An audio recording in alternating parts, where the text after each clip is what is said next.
My power is currently out right now. There's no power to the room, no power to the house. The one bit of power, and I don't know if this is picking up on the microphone of the phone or not, is the generator that's outside, a gas-powered generator with 5 gallons of gas in it. There's 2.5 just sitting around for when that runs out. I don't know what the capacity for fuel is. I don't know by what proportion the fuel is being used, to which it creates energy. I don't know. I don't know what the scales on that are, but it's survived for, I want to say, the last 4 hours, something like that. It was installed around 7:40, and so it's actually 12:30 now. So I mean that's almost 5 hours. But regardless, I have been dealing with this power outage for the last 2 or so days. I guess it's 3 days now that it's a new day. And at first, it didn't really faze me at all. I was just kind of like, well, the power's out. I guess that's that. I found out, I found out shortly after, because the thing is that the power didn't go out for the entire neighborhood or anything. Our infrastructure is bad, but it's not that bad. What happened was the wiring in our house was very old. You know, the house was made in the 1950s, and as a result of that, there was some kind of, it had to be ran on like a 20 some kind of diameter of measurement watt. It had to be ran on a certain number that it wasn't being ran on. It was being ran on an exponentially higher number than the capacity that it could hold, and so it fried. And I've continually noticed this with the lights flickering on and off in the house, or just the power randomly going out, and then my computer will turn off and I'll have to turn it back on. And sometimes it'll do that like 3 times at once. It's been doing this ever since we moved here, but I never really thought much of it. I just thought it was old. I didn't think it was going to break down. But then it broke down. And so now we're in the process of getting it fixed. It should be done by Monday. I have no idea how long this generator is going to last, so most likely we're going to have to refuel it as the repairs are being done. But that's where my life is right now. And to be honest with you, I really like it. Because when you don't have all of those external distractions of Discord notifications from which you tend to not particularly care for them, unless it's like close friends. Like, shoutouts to my Shonen Ronin guys, shoutouts to Admiral Umaru, no thank you, these fellas, these fellas who give me life and blood energy of the day. Regardless of those people, most people on Discord, most servers, the 3 servers that I'm in, are kind of hit or miss. Most of it's pretty boring, and I end up looking at the servers all day anyway, because it's exponentially easier than sitting down and doing something substantial, because that takes slightly more effort, and our brain has been designed in this way to make it to where putting in effort to get less dopamine less quickly is generally something that we don't want to do. And so they've created these applications like Twitter, which obviously I left Twitter like 7 months ago, but Discord, Facebook, and I mean I left Facebook fucking like 2 years ago now. I think it might be more than 2 years. You know, I've realized that these social media platforms have a real problem, because they're designed in such a way to keep you on them for as long as possible, to give you maximum amounts of dopamine for as little effort as possible. Just lay in your bed, just sit in your chair, open up the application because it's right in front of you, and continue using it all day as your time continually goes by in the fastest possible stasis that you could exist in, because, oh no, I've been reading and responding to these messages, 5 hours just went by, how the hell did that just happen? That's the MO. That's the MO of the social media companies, because they want to keep you down. They do not want you to be thinking. They do not want you to be doing anything substantial with your time. They want you to consume, because if you consume, it adds to their profit margins. And if it goes to their profit margins, and if you're just a happy consumer consuming everything that's given to you right in front of you, as easy to get as possible with as little effort as possible, then you're going to be an obedient member of society. That's what it's about. It's about control and obedience. That's what it's always about. They want to keep you down through giving you the easiest possible means of entertainment and communication that provide little to nothing in return. So I see the danger of these platforms, and I've always seen the danger of these platforms. I did a fucking rant about Facebook, about how terrible Facebook was, about how the algorithm necessitated toxicity, about how the website was just antisocial and how it was formed. I didn't necessarily have the words to explain all of those concepts in the way that I should have, but I knew what the concepts were, and I tried to get them across because I knew something was wrong, something was inauthentic, something was being done there. And I made my video saying, fuck it, I'm getting out. And it's continually just been a slow decline of that, depending on every platform that I've used. Discord is the one platform that's more or less remained a constant.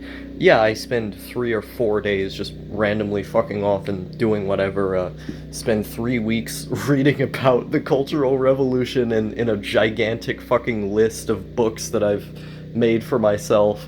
Barely talking to anyone, or just randomly deciding to study Japanese more than I normally would.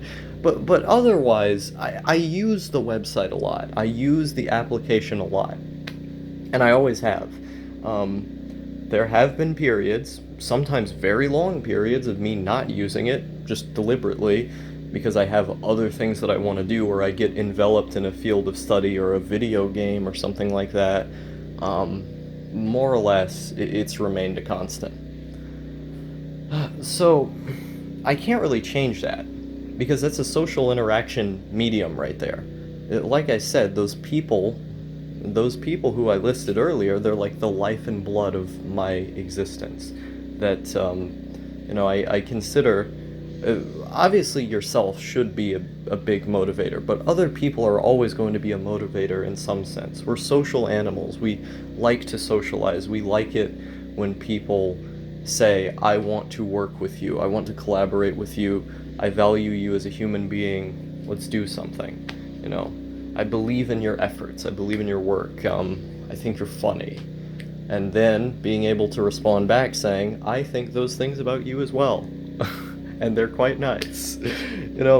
Just being able to joke with people, just being able to exchange ideas in such a way that you're able to get more out of those conversations than you would have by just reading a piece of information, because the individualized social element of it is so pertinent that, those people, they know how to analyze their own experiences, and they know how to explain their experiences in a succinct and direct fashion, that you get something completely unique. You get something more than you would by just learning about similar concepts in a book, where this form of communication in which I use the term it wasn't instant growth, it was constant growth in my What I Love About My Friends video, because I said that, I think I use Corax Catalyst as an example, is that talking to Corax Catalyst feels like constant growth, because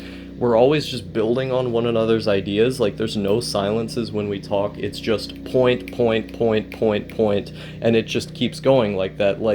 We'll complete each other's sentences, we'll complete one another's thoughts, sometimes in ways that make so much sense, but we just didn't, it didn't click until we talked about it. And that's really the magic of communication, is that it's combining these two energies that people have, these two things that are very special about those people, and it's saying, okay, let's take the strengths and weaknesses of these things and not necessarily weigh them against each other, but let's try to combine them. So maybe my strengths can back up the weakness that you have. Maybe in this department I can do a bit better, and we can share our abilities with one another. Even if we have different goals, even if we believe different things, the very act of communication, the very act of collaboration, of cooperation, is the fundamental basis of what our world is. Like,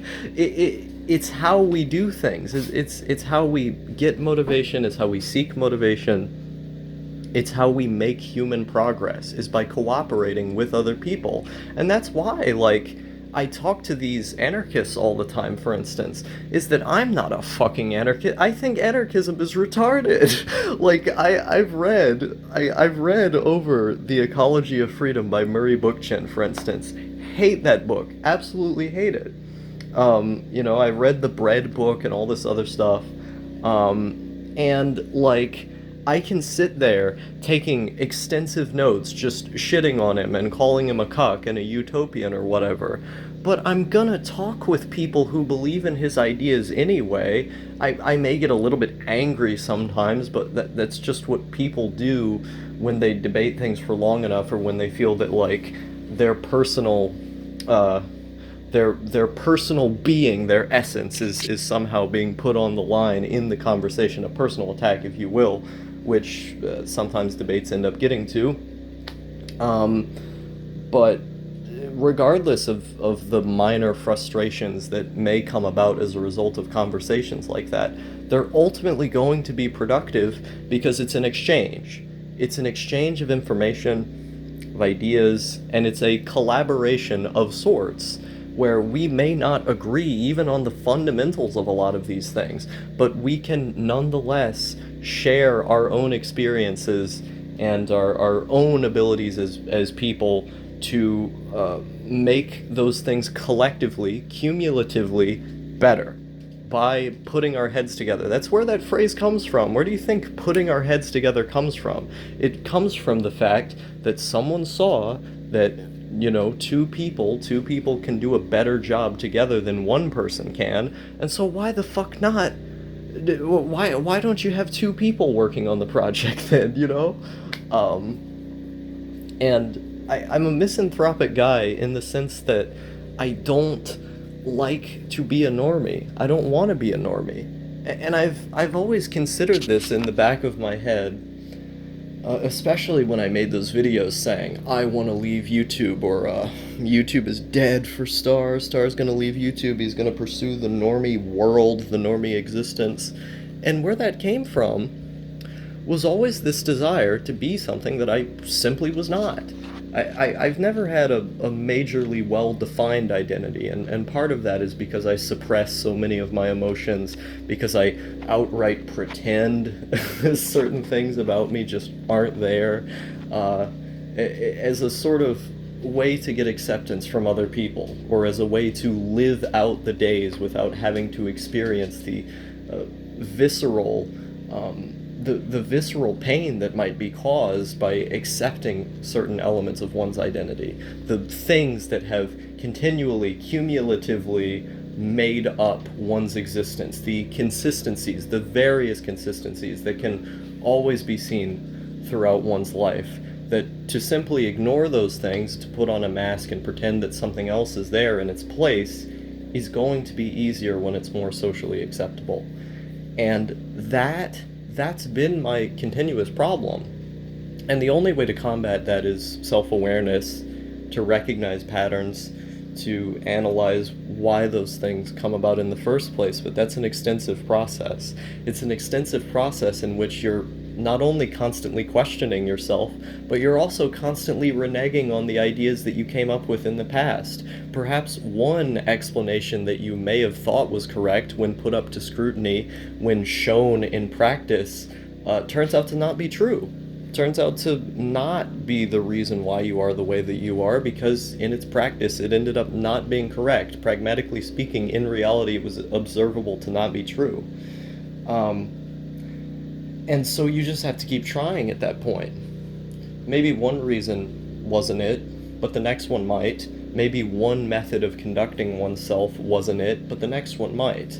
Perhaps there's a multitude of reasons as to why something went wrong, but you're only going to find out which one it was or which ones it were when you've tried all of them, when you've considered every result, when you've seek to find every result in the first place.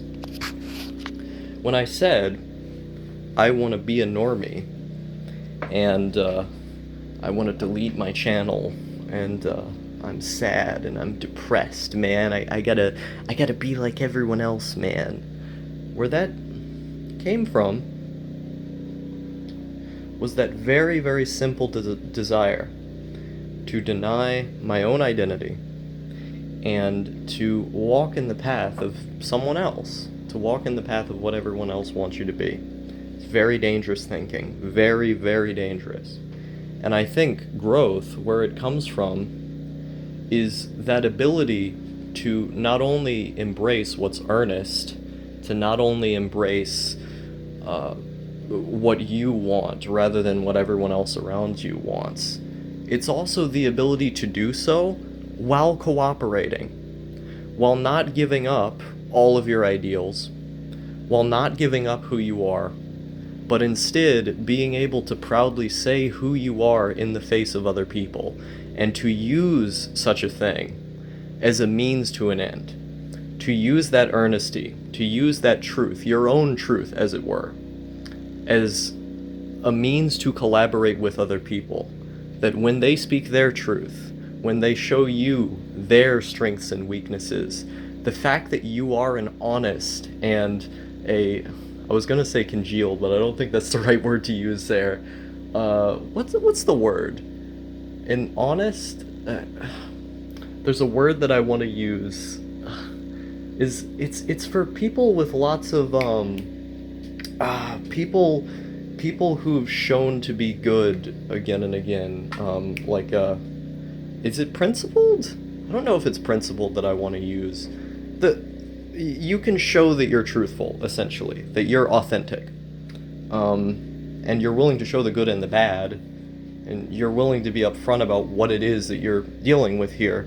Other people are going to be more comfortable in doing the same, and then when you have a truthful, authentic basis to work from, you can combine those two things together to help one another in your own individual aspirations, or work collectively towards a collective goal. I think that's very important. And it's not really about denying humanity. It's more about embracing humanity in an authentic way. So I think society has kind of structured itself around this idea that in order to be human, you have to consume. You have to be like us. You have to fall in line, do what you're told. If you don't do what you're told, you've major consequences. You're a weirdo, you're a narc, a bad guy, get out. And so there's a very real, to take one from all of you Foucault fans out there, there's a very real society of control in place, in which the social structures, social institutions that exist, the economic institutions, cultural institutions that exist, which, by the way, all inform one another and are all connected inherently. These forces that exist in the world want to tell you what authenticity is. They want to tell you who you are, who you can and cannot be, and that you're only human, social, good, etc., if you are normal. The perceived idea of what normalcy is in their eyes, in what is supposed to be, quote-unquote, the majority. And it's very dangerous and very easy to get caught up in that idea, that I want to be like these guys, because that's what I'm supposed to do. And the moment that you don't, you can become entrenched in this pattern of thinking that you're somehow othered, that you're beyond humanity, you're different, that these differences that make you up, that distinguish you from everyone else, aren't simply facts of your identity, they're not simply uniqueness and that's all that they are. Instead, they're like a blemish. They're like a big red scab oozing and blistering its way out of your face, that has deeply, deeply scarred you in how it's projected you to the world around you. You know, it's made you seem worse than you are in the eyes of everyone else, and in your eyes, that becomes deeply, deeply hurtful. That's the thing, is that when you kind of rely on these societal structures to tell you what to do or to tell you what you want to be, it's going to be chaos. But that doesn't mean you're any less human. What consists of humanity is not necessarily what you're told to do. What consists of humanity is what you tell yourself to do. The fact that you're able to embrace these social elements while not conceding anything to the social forces. That's the succinct difference. That you do not concede anything to the social forces, while also remaining an element of social institutions. And I know I'm getting very lofty with my language here, but please bear with me. This is the only way I know how to express this idea. And so, that's the core lesson that I've learned over time, is that will ultimately make you happier and is a better thing to cooperate, collaborate. I mean, it was Pyotr Kropotkin who said, what was it? Competition is the law of the jungle, but cooperation is the law of society. That we've evolved in such a way to cause us to be collaborative with other people. Sort of the mode of operations. But that doesn't mean that in your pursuit of some sort of broader collective will, that you should all of the sudden give up give up your own individuality and your own sincerity, because at that point you just become a drone. No, you're not a part of something if you just give up who you are. You know, I use the phrase embracing what makes us the same a lot, because I think that's really fucking important if you want to collaborate with other people and to be a member of a group. You have to not give up what makes us different. That's not the point. The point is to embrace what our common ground is. That we may not have common ground on certain things, but to focus primarily on those negatives is only going to lead to destruction. And maybe they aren't even negatives. Like I said, the fact that common ground isn't always taking place between the both of you is sometimes a good thing, because you have strengths in areas that other people don't. But you would have never realized that you can put your heads together and use those strengths to counter one another's weaknesses if you didn't take the first step to realize that that common ground was there in the first place, that there was much more the same about the both of you, or at least much more broad things that are the same about the both of you than these very specific differences that you've all of the sudden decided to focus on. It's focusing on the negative. It's taking the worst aspects and then honing in on them so much that that becomes your entire view of the other person. But that's not what a person consists of. A person consists of multiple, many complex parts that are all working within one another to create something that is a whole. And that whole, when we look at all of those specific parts, succinctly speaking, we notice a lot of broad similarities between each of us. That in those broad similarities, in that common ground, we can use those things to foster a greater sense of cooperation. Regardless of where we stand ideologically, regardless of where we stand as people, those are things we can do, that we have the ability to do. And the fact that we aren't doing them, or at least the fact that I was not doing them for the longest time, can negatively affect our own lives. And I don't think anyone wants that. I don't think anyone wants their lives to be negatively affected, unless they've lived negatively affected for so long that now they just want to destroy themselves. And at that point, I think many of us would be too far gone, because we didn't get helped early on enough, or we had a traumatic experience early on enough to cause an onset of further negative behaviors as time has gone on. Not necessarily that those people can't improve themselves, it's just that they're much more likely to continue down that negative spiral because of how continuous the behavior was. As they say, old habits die hard, but I actually forgot what my point was. Essentially, I've been doing some hard thought, and I've considered the implications of this YouTube channel. Not in the sense of it existing or not existing, because as I've said, that question has been answered. There is no Star Leaves YouTube, because there is no point to Star Leaves YouTube. The entire foundation of that decision to quote-unquote leave the internet, leave YouTube, was predicated on this idea of becoming a normie, of inauthentically falling in line and doing what one is told.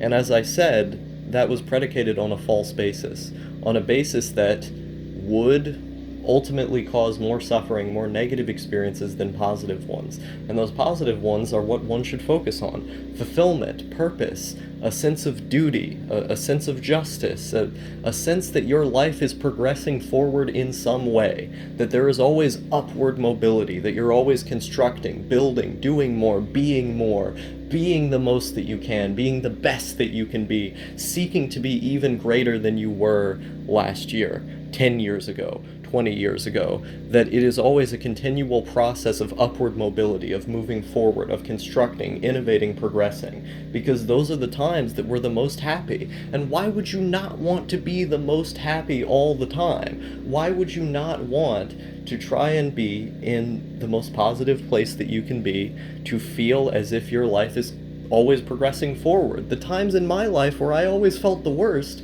were the times where I didn't feel I could progress when I woke up tomorrow. That the times in which I wanted to take my life the most were the times in which I did not think there was a reason to continue going forward, because there was no progression. Because if I woke up tomorrow, what would be the point? What would I even be progressing in? What purpose would there be?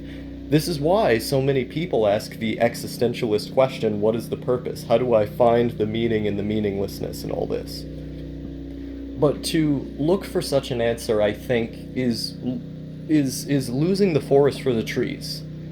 Because the purpose is not so much in finding a succinct sense of identity or duty. Those things are good, and you should find them. But it's more so in being better than where you were yesterday. If you can always feel that you're moving upward, always feel that you're being better in some sense, then those other things, they don't necessarily fall into place, but they're things that become easier as you improve, as you progress. That an element of progression is in fact finding that duty and that identity. But those things aren't the entire basis of your journey. Those aren't the things that are motivating you entirely to move forward, or motivating you entirely to find a new horizon. Progression doesn't just stop. History doesn't just stop moving forward. History is always marching forward. History is a continual evolutionary process of things occurring and reacting to one another. That multiple outcomes trigger further outcomes. That history is a process. It is a progression. And you have to see your own life in that way. You can't see your own life as a stagnant piece of identity that exists in a void, that my purpose is simply to write lines on a page without that doing anything, serving a greater whole, without that progressing me in some way. It always has to be about progression. And like, I actually forget what the point of this video was. I think I was trying, oh yeah, okay. So the point is that whether or not these videos are here, or if I continue doing videos, isn't a question. I'm sure at some point I'll be making something else all have more advanced work, more pressing matters to attend to, things that I want to build and create in order to improve the world on a broader scale. That these videos will have outgrown their purpose because they will either reach less people or the medium itself will be too constrained for what I would want to do at that point. I could see that happening, but it's not that, this channel is going to disappear for the sake of being someone else. Not gonna happen. It's gonna be here as long as I can keep it here. And I don't want to compromise on that. I think I've continually shown that I won't compromise on that, even in the darkest moments of being about to delete everything. I always seem to snap out of it and get my senses straight. Because, as I said in that blog post in 2016 that I read on stream some time ago, I'm always going to be creating. I'm always going to be creating in some capacity. Even if it's not here, on this platform, on this channel, I'm always going to be creating something.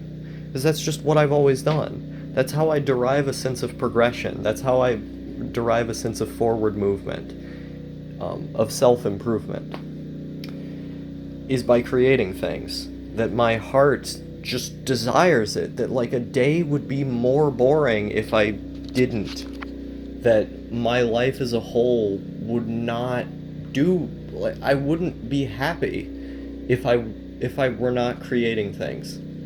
It doesn't feel like something I just do. It feels like a requirement. It's something that I've done for as long as I can remember, whether it be constantly drawing or when I received my first camera at 7 years old, constantly taking pictures, trying to frame pictures, trying to make various videos at home and outside. And then when I finally made my first Blip account in, like, I think it was either 2011 or 2012, uploading these shitty MS Paint cartoons, and then eventually when I made my first YouTube channel in 2013, uploading shitty Minecraft videos constantly. And then eventually, 2015 rolls around, and I start slowly kind of uploading game review content and stuff. Really slowly, because I was very anxious about the quality of the videos at the time, and I had a lot of viewers. To, by the time we get to 2016, I'm just constantly producing blog posts and vlogs. And for the last 3 years, it's pretty much remained the same, is that I've just gotten faster, and I've just produced more and more and more as I've kept doing it. But that basis has always been there. Ever since I was a little kid, very, very little, like yay high little, I've always done the same thing. It's just create things. And I hop from different mediums. I express myself in various ways. I have old poetry that I've written. I actually wrote poetry pretty recently.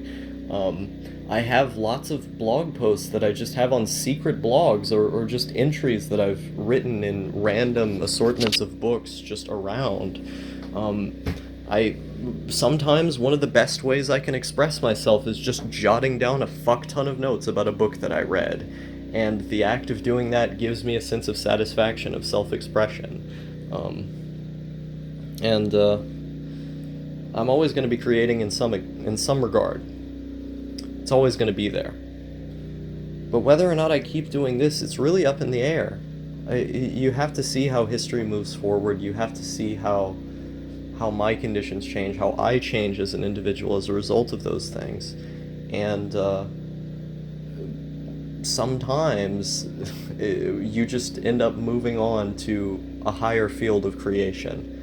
That for me, what I couldn't express in art, I began to express verbally, in words, in the written form. That by trying to create things with visuals, there was something I just could not get out like I could when I wrote. And so I learned how to write. And I'm still learning how to write, because I still love the feeling that gives me. But that was a progression. And I think the writing on this channel, the writing on the Shonen Ronin channel, these vlogs, these forms of expression are simply building up to a new height.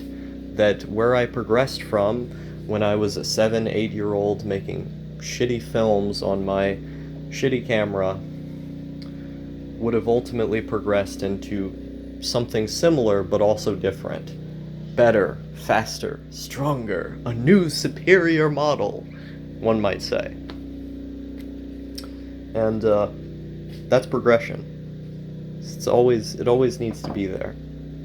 And so I can't ever guarantee, I can't ever make a promise that I'm just always going to do this. But what I can promise with the utmost certainty, with the utmost sense of uncompromising, principled, and studious energy, that I will not stop creating. Never. Because I haven't left my mark on this world yet. I kind of have.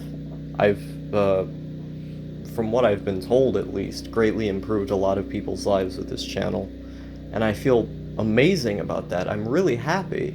I'm really happy that my videos have been able to inspire people, because that's always the thing. That's always the thing that gets me going, that makes me excited, that makes me feel like what I'm doing is right, is when people tell me that I inspired them, or that my work improved their life in some way, got them to improve their own lives in some way, that my work got them out of something that was difficult, a tumultuous time. And that's what our spirit should be. And I know that sounds very like Marianne Williamson, Oprah, ooh, I'm gonna pull out the orbs or something. But when you talk about the human spirit, the human will, you know, what we're able to do, what we're able to strive for, it's stuff like that. It's being able to look at you know, the gung-ho work of others, pulling their weight, trying to you know, push upward in the world to build themselves into a better person. To look at someone like that and say, why the fuck am I not doing those things? I'm gonna go out and do those things. Those were the moments that got me through some of my worst times, when I watched someone like Digi, when I read someone like Bukowski, when, you know, I had watched the films of some of my favorite directors, like I was going to, who was the 2001 guy? It's the really pretentious film director that all the pretentious people like.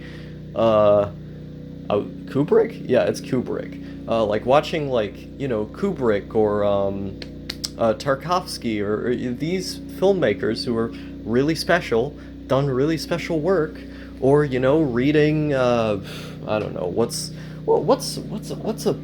a writer that really gets me going every now and again? I mean, Lenin gets me going every now and again. I mean, I haven't read all of Lenin yet, but I've read all the fundamental stuff. The more specific stuff I haven't read yet.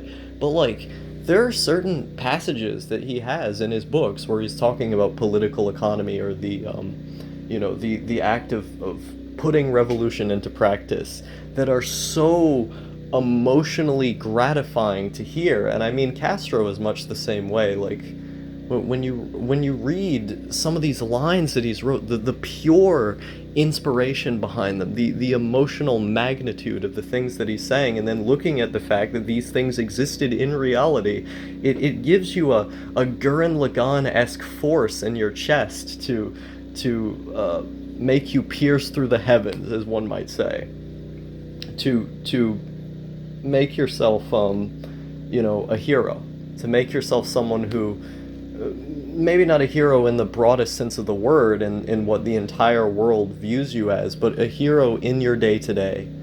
That you are a hero because you've inspired the people around you by harnessing the inspiration of others. And that's very powerful.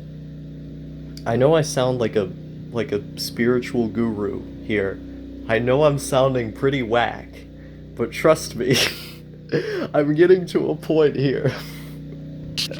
Essentially what I'm trying to say is that you shouldn't give up, first of all. Certainly shouldn't give up just because a goddamn power outage happens. Look at those conditions, look at the conditions of a power outage and then say, well, I've got a bunch of lemons here, time to make some goddamn lemonade in the most unique way possible. Don't have a blender? Put them down on the floor and slam them with your foot. Oh no, don't have shoes? Well, try and make some shoes out of cardboard or something. Just smash the fucking lemon and make the lemonade and drink it. Like, what I did the entire day today, more or less, and the entire day yesterday and the day before, when the power was out, was I said, well, got all these books here.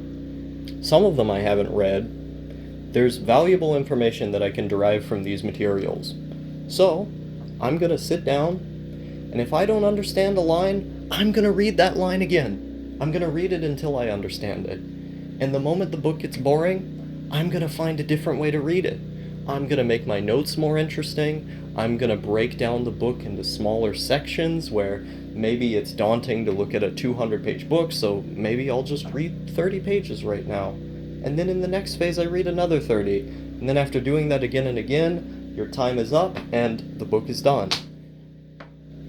There are ways, creative ways, to make yourself act, to make yourself work harder, to maximize your potential.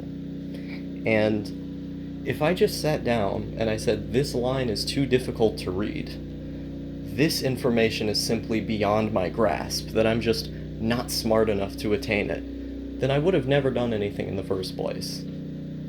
And I think the lives of the people who have told me that my work has impacted them in some kind of way would ultimately have been worse in some sense. And I mean, they've told me this. That their lives would have been worse in some sense without having come across the works that I've done. But those works would not have come into existence without years of obsessively trying to accrue this skill that I still have not mastered, that I still have an incredibly long way to go ahead in, but have nonetheless improved at. That progression, that very real progression that is observable in reality, is the point. That by continuing forward as a normal person, you can harness the power of heroes. Because if you just keep doing it again and again and again, and focusing on how you can find creative solutions to everyday problems that you may face in your pursuit of this skill, that after several years of doing that consistently, you're gonna find yourself in a situation where you're now positively impacting other people to do the same in their life. Cycle simply repeats. That is powerful. That is very, very powerful. And I don't think that can be understated. So, don't know how long I'm gonna be doing this. But I know I'm always going to be doing something. And I think those of you who are listening to this video, if you're not doing something, you probably should, because it'll make you feel better in the end. Even if it's arduous pain and suffering for even the first couple of years, the satisfaction that you feel when you produce a product that means something to you, or the satisfaction that you feel when you found multiple creative solutions to problems that you've come to find in your journey, the satisfaction to see those results, to see that progression, to look back at the past year and see how much you've changed since you wrote that first blog post. Even if they're not good yet, to see how much you have changed is the point. To move forward is the point. And I don't think this video ended up being what I intended it to be. I just wanted to update you. I just wanted to update you and tell you how things have been going. But it turned out to be me becoming some sort of ghetto spiritualist circa the 1970s. Who seems to be using far too many big words in run-on sentences. I hope you're doing well.